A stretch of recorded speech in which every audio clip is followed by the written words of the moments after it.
Patients chapati రోటీ కాకుండా సంతృప్తిగా rice కూడా తినవచ్చు. Doctor rice, sugar free rice, doctor rice, diabetic rice, sugar పెన్సని బియ్యం, డాక్టర్ రైస్. నెల్లూరు జిల్లాలో ఇప్పుడు కూడా రాజకీయాలు చాలా హుందాగా ఉంటాయి. ఎలక్షన్ సమయంలో తప్పితే తర్వాత అందరూ కూడా కలిసిమెలిసి ఏ పార్టీ ఉన్నా కూడా అందరూ కూడా ఒకరికొకరు గౌరవం ఇచ్చుకొని ఉండే పరిస్థితి ఉంటుంది. ఈ 24 ఎలక్షన్ తర్వాత నెల్లూరు జిల్లా ఒక ఫ్యాక్షన్ జిల్లాను తలపిస్తూ ఉంది. మొట్టమొదటగా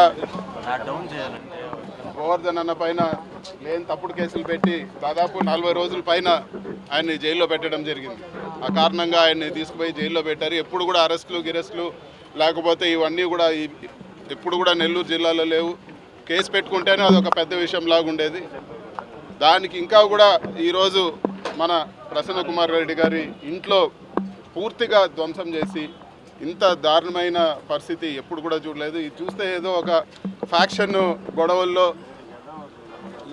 దారుణంగా ఉండే పరిస్థితి ఈరోజు ఇక్కడ చూస్తూ ఉన్నాము. ఇంత దారుణంగా ఒక వయసైన వ్యక్తి ఇంట్లో ఉన్నప్పుడు ఒక పెద్ద అల్లరిమూక వీడియోస్ కూడా చూడడం జరిగింది. పెద్ద అల్లరిమూక అంతా సుత్తులు మారణాయుధాలతో వచ్చి కారు అదేవిధంగా ఇల్లు మొత్తం కూడా ధ్వంసం చేశారు. వయసైన పెద్ద ఆవిడ ఉందని కూడా చూడకుండా ఆవిడ రూమ్లో ఉండే వస్తువులన్నీ కూడా ఆవిడ ఎదురుగానే ధ్వంసం చేశారు. ఎంతో పెద్ద నాయకురాలి భార్య ఆవిడ, జిల్లా అంతా కూడా ఎంతో గౌరవం ఇచ్చే నాయకురాలి భార్య ఆవిడ అంత పెద్ద ఆవిడ ఉందని కూడా చూడకుండా ఈరోజు ఇంత దారుణంగా చేయడము చాలా దారుణమైన విషయము. పోలీసులు వెంటనే ఎవరైతే ఈ దాడికి కారణం ఉన్నారో వాళ్ళందరిపైన తక్షణమే చర్యలు తీసుకోవాలని చెప్పి కూడా మేము కోరుతాను. ఇప్పటి వరకు కూడా కంప్లైంట్ ఇచ్చి ఇన్ని గంటలు గడుస్తున్నా కూడా ఎక్కడ కూడా ఒక అరెస్ట్ లేదు.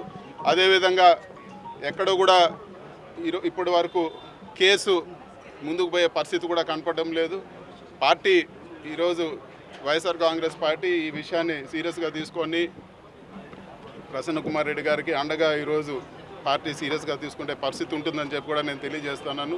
లీగల్గా మాకు ఎన్ని ఆప్షన్స్ ఉన్నాయో అవన్నీ కూడా మేము యూజ్ చేసుకొని ఖచ్చితంగా న్యాయం జరిగే వరకు మేము పోరాటం చేస్తామని చెప్పి కూడా నేను తెలియజేస్తున్నాను.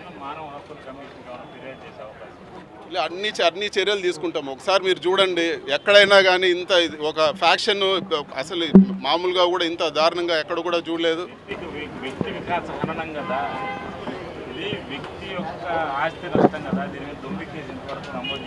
ఖచ్చితంగా అదే ఇప్పటి వరకు పోలీసులు కేసు కూడా నమోదు చేయలేదు.